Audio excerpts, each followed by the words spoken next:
Kebutuhan pembangunan hunian sementara dan hunian tetap bagi korban banjir dan longsor Sumatera semakin mendesak. Presiden Prabowo Subianto menargetkan Huntara siap dalam sebulan sebelum mulai membangun hunian tetap atau Huntap. Hampir sebulan, korban bencana Sumatera mengungsi karena rumah mereka hilang ataupun rusak parah diterjang banjir bandang. Kini, korban banjir tak punya pilihan selain bertahan hidup di tenda pengungsian. Seperti puluhan keluarga asal desa Rumoh Rayek, Langkahan, Aceh Utara.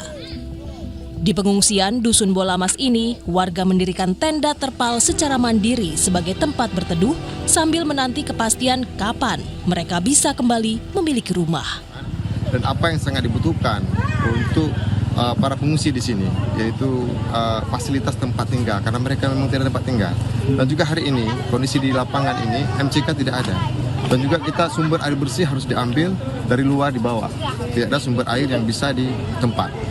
Jadi itulah kekurangan-kekurangan pada hari juga. Begitu juga fasilitas tempat tidurnya masih menggunakan alas di tanah, masih menggunakan belum ada tempat yang lebih layak gitu. Saat mengunjungi pengungsian di Agam, Sumatera Barat 18 Desember lalu, Presiden Prabowo berjanji hunian sementara atau Huntara untuk korban banjir akan selesai dalam sebulan. Setelah itu, pemerintah memastikan hunian tetap korban banjir Sumatera segera dibangun. Saya gembira sudah melihat rumah-rumah hunian sementara sudah mulai dibangun, bisa selesai hunian sementara sebulan supaya ibu-ibu, bapak-bapak semua sudah tidak perlu tinggal di tenda. Sementara saat mengunjungi Aceh Tamiang Senin lalu, Menteri Dalam Negeri Tito Karnavian mengungkap sejumlah Huntap mulai dibangun. 29 Desember mendatang, pemerintah menargetkan peletakan batu pertama atau groundbreaking pembangunan sekitar 500 Huntap di Aceh Tamiang. Kita lakukan membangun hunian tetap bagi masyarakat yang rumahnya hilang dan rusak berat, dan juga termasuk yang relokasi. Kalau yang ringan dan sedang itu nanti akan diberikan bantuan agar setelah dapat datanya, mereka akan diberikan bantuan bentuk uang, mereka pulang bisa untuk melakukan bersih dan menyiapkan rumahnya kembali. Sebelumnya pada rapat terbatas penanganan bencana Sumatera 7 Desember lalu, pemerintah mengungkap pembangunan hunian sementara akan menjadi tanggung jawab BNPB. Lalu, Kementerian Perumahan dan Kawasan Permukiman bekerja sama dengan sejumlah lembaga akan membangun hunian tetap. Sementara itu, pemerintah daerah diminta menyiapkan lahan untuk pembangunan Huntara dan Huntap. Tim Liputan, Kompas TV. Kita bahas lebih dalam terkait pembangunan hunian sementara dan hunian tetap untuk korban bencana Sumatera. Bersama Kepala Pusat Data dan Informasi BNPB Abdul Buhari dan dosen Prodi Magister Perencanaan Wilayah dan Kota Universitas Indonesia Hendrikus Andi Simarmata. Selamat malam Pak Andi juga Pak Muhari. Malam. Pak Priska. Ya. Selamat malam. Saya ke Pak Muhari dulu. Sebenarnya untuk proses pembangunan hunian sementara yang terkini progresnya seperti apa sesuai dengan instruksi Presiden Prabowo Subianto?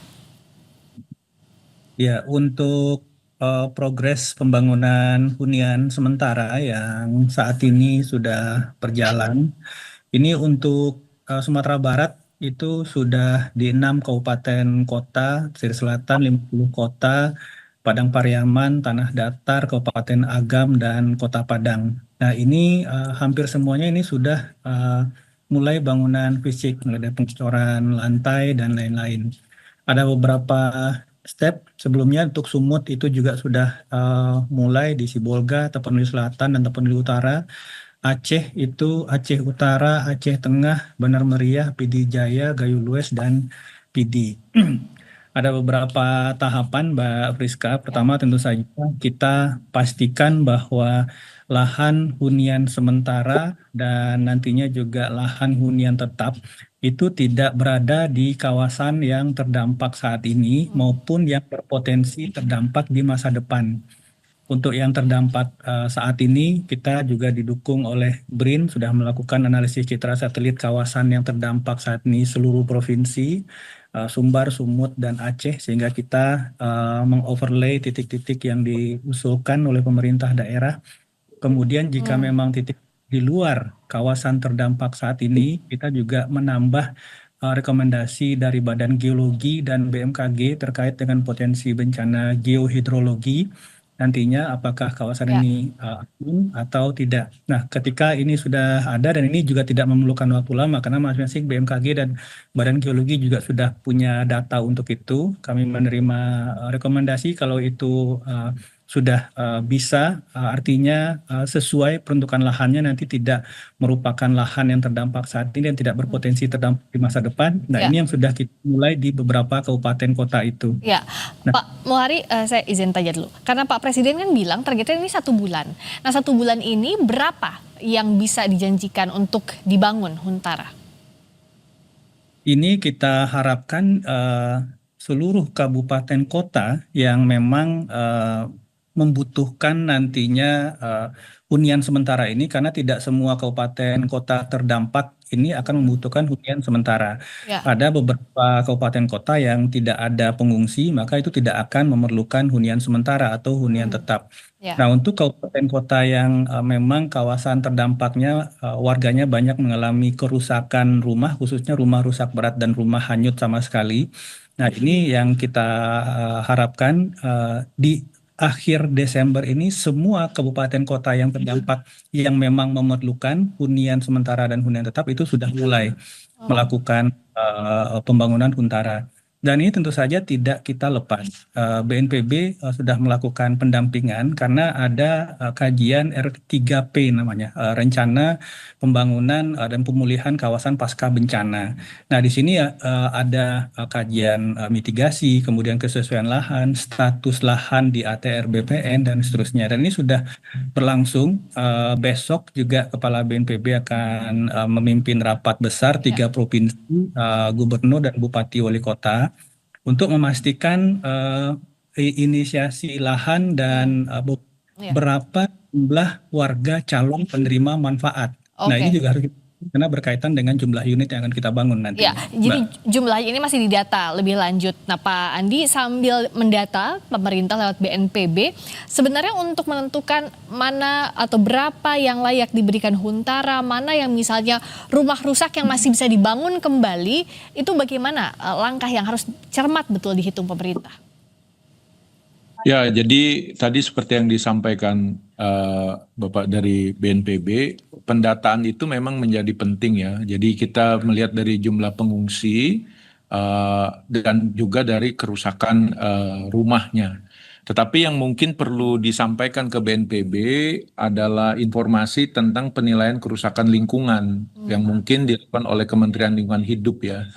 Jadi seberapa besar yang rusak bukan hanya bangunan rumah, tapi jasa lingkungan di sekitarnya. Karena nanti harus dicari dulu sumber airnya nanti gimana, pengolahan sanitasi limbahnya gimana, termasuk juga koneksi listrik ya. Jadi hal-hal basic itu yang harusnya diinfokan dari sekian desa, saya rasa di data itu hampir 100-an ribu pengungsi, dari berapa rumah yang rusak berat, itu di lokasinya yang mana, itu harus dibuat tipologinya. Sehingga tadi betul perlu ada prioritas-prioritas utama ya, tetapi memang waktu sangat mepet, sehingga kemudian BNPB harus bisa mengorkestrasi berbagai kementerian untuk itu. Tetapi yang paling penting sekarang dari kerusakan lingkungan itu, saya melihat ada 2 tipologi nih yang penting. Pertama pada lahan yang datar. Pada lahan yang datar itu umumnya di Aceh Tamiang itu besar sekali. Sebelum bencana pola permukimannya itu memita atau linear atau ribbon city. Sehingga kemudian dia sangat tergantung dengan jalan. Nah, nanti penetapan hunian sementara itu nanti harus dilihat dulu endapan lumpur, apakah nanti ada sampah itu seberapa tebal, sehingga kemudian eksekusi terkait utilitas dasarnya bisa lebih cepat.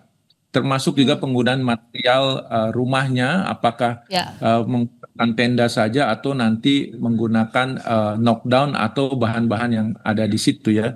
Nah, Ya. tetapi yang kedua yang paling penting tipologi pada lahan berbukit atau berlereng yang ada di daerah Sibolga dan sekitarnya. Karena di situ kita harus hati-hati pada tingkat kerapuhan apa itu namanya tanahnya ya. Tanah Jadi ya. harus ada penyelidikan geologi yang membantu nanti lokasi-lokasi mana walaupun dia huntara yang aman sambil menunggu lokasi huntap yang akan ditetapkan dan proses pembangunan huntapnya. Nah, untuk menimbang tadi lahan datar seperti di Aceh Tamiang, lalu lahan berbukit di Sibolga dan sekitarnya, Pak Muhari, sejauh ini bagaimana koordinasi dengan lintas kementerian? Tadi Pak Andi juga kan sudah bilang bahwa harus ada juga data bagaimana daya dukung lingkungan setelah bencana terjadi. Bagaimana jasa lingkungan itu harus jadi perhatian karena nantinya kan warga yang tinggal di sana harus dihitung juga faktor risikonya seperti apa, Pak Muhari? Pertama, prinsipnya ketika kita berbicara relokasi atau lokasi hunian sementara yang sebagian besar diantaranya nanti akan menjadi lokasi hunian tetap dengan konsep rumah tumbuh ya. Ini tentu saja prinsip utama kita ini tidak hanya memindahkan orang, tetapi memindahkan hidup dan penghidupan. Ya. Nah, dalam konteks ini, ketika kita berbicara memindahkan hidup dan penghidupan, selain tadi saya sampaikan analisis risiko bencana tidak hanya saat ini tetapi juga potensi risiko di masa depan, kita tentu saja harus paham bahwa bencana adalah peristiwa berulang ya. Sekali dia terjadi di masa lalu pasti dia akan terjadi lagi di masa depan. Ini yang kemudian BNPB juga tidak sendiri, ada Badan Geologi, ada BMKG, ada pakar-pakar dari universitas di lokasi, misalkan Aceh ini kita akan membawa Universitas Yakuala, di Sumbar kita membawa UNAN yang memang sudah memiliki kajian-kajian lingkungan terkait dengan kesesuaian lahan dan seterusnya.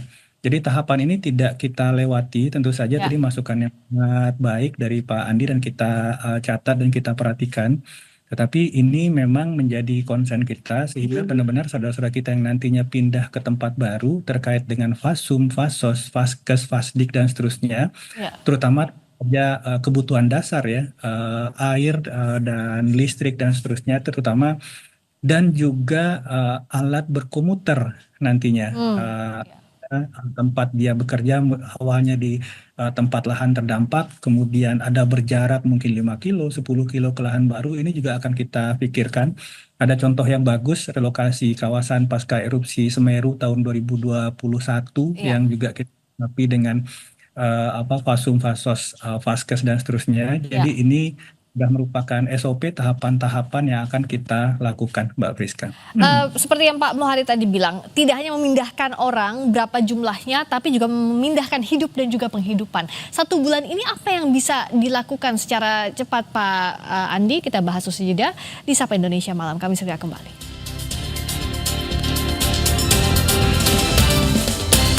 Sapa Indonesia Malam masih membahas terkait pembangunan hunian sementara dan hunian tetap untuk korban bencana Sumatera bersama Kepala Pusat Data dan Informasi BNPB Abdul Muhari dan dosen Prodi Magister Perencanaan Wilayah dan Kota Universitas Indonesia Hendrikus Andi Simarmata. Saya ke Pak Andi. Jadi kalau waktunya 1 bulan untuk Sumatera Barat, Aceh, Sumatera Utara setidaknya sebelum Ramadan, waktunya kan tetap sempit. Dengan harus banyaknya kementerian lembaga yang terlibat diorkestrasi oleh BNPB, prioritasnya seperti apa menentukannya, Pak Andi? Ya, jadi yang paling penting memang ada namanya proteksi sosial adaptif ya. Jadi dalam 1 bulan ini itu tetap dijalankan agar mereka bisa survive dan penyintas itu kemudian bisa melakukan kegiatan rutinnya. Tadi kita udah bahas Huntara, harus segera dilakukan rapid assessment, quick assessment pada lokasi-lokasi tertentu, pelibatan kampus lokal, para profesional, arsitek, planner, geologis, dikerahkan semua agar bisa ketemu expert judgment untuk supaya lebih cepat ya. Karena at the end begitu lokasinya sudah, kita menentukan skala dari pengembangan Huntaranya, unit-unitnya berapa, baru nanti ada eksekusi konstruksinya. Nah, jadi yang poin kedua adalah kita juga paralel dengan itu harus menghitung lagi apa saja yang sudah rusak, terutama lahan-lahan produktif mereka, Taman Pedesaan, ada sawahnya kah, ladangnya kah, kebunnya kah yang tertimbun lumpur, seberapa tebal, berapa meter kubik itu harus dipindahkan, butuh berapa lama, harus ada satu unit lagi. Lalu juga ke lingkungan binaannya, tadi rumah-rumah, pasum-pasos, utilitas listrik, air minum, dan juga sanitasi, itu juga harus segera dibangun, apakah portable dulu gitu ya. Dan ini juga harus ada satu unit sendiri. Yang terakhir tentu adalah mengamankan ekosistem pendukungnya, apakah di hutan, kawasan hutannya, di stop sementara semua kegiatan, atau yang di pesisir dan laut. Jadi saya yakin bahwa pemerintah harus bisa mengorkestrasi ini secara kolosal, tidak hanya kementerian lembaga, tidak hanya pemerintah daerah, tapi juga kampus, profesional, CSO gitu ya, harus bahu-membahu dan tahu who's doing what-nya, tugasnya apa. Dan dalam 1 bulan ini menurut saya yang paling penting adanya satu rapid assessment. Begitu kita sudah nilai kerusakan lingkungannya, nanti kita tahu siapa yang akan bertanggung jawab, sehingga kemudian mungkin sumber pendanaannya bisa juga dikenakan pada perusahaan-perusahaan yang terbukti misalnya memberikan kontribusi pada penyebab banjir ini. Dan kedua mungkin dari pendanaan CSR ataupun dari instrumen pembiayaan yang lain.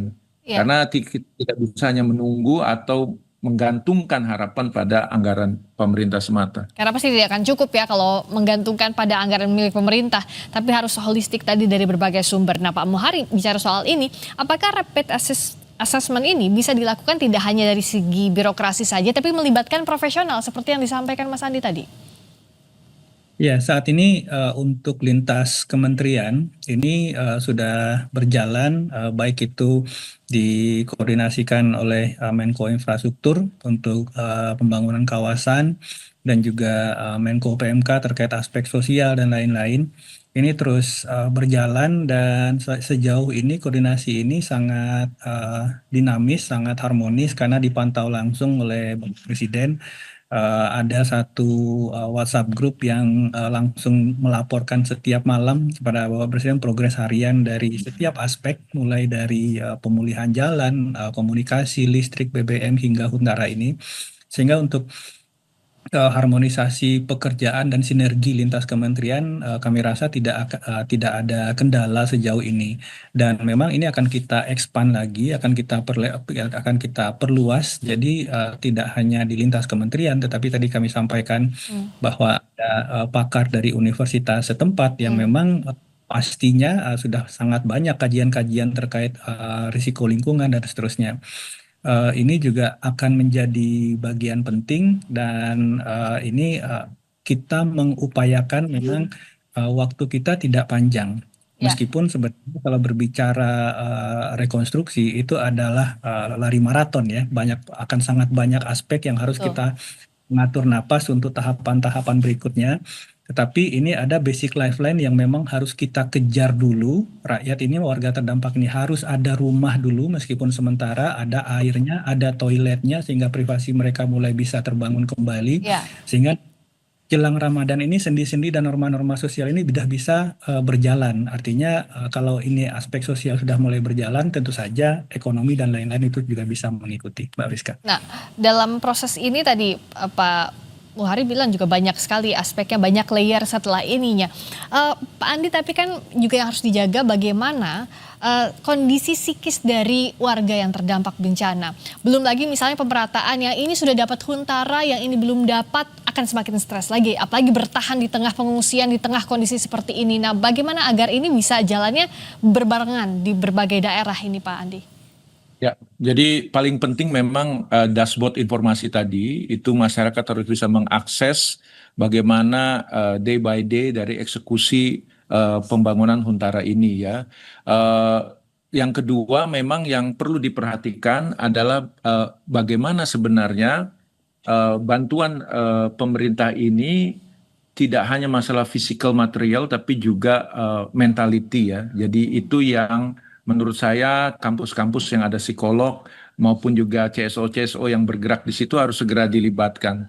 Sehingga kemudian mereka tidak sendirian, mereka merasa tidak sendirian dan mereka merasa bahwa ada ekosistem yang mendukung mereka dari komunitas yang lebih besar. Nah, jadi sekali lagi dashboard informasi itu yang saya bayangkan kalau Pak Presiden datang lagi ke lokasi, ditunjukkanlah dashboard itu gitu ya. Jadi jangan hanya sekedar omongan atau perintah, tapi Ya. juga ada peta, ada titik-titik, ada angka-angka, dan ada waktu kapan deliverable itu terjadi dan siapa yang melakukannya.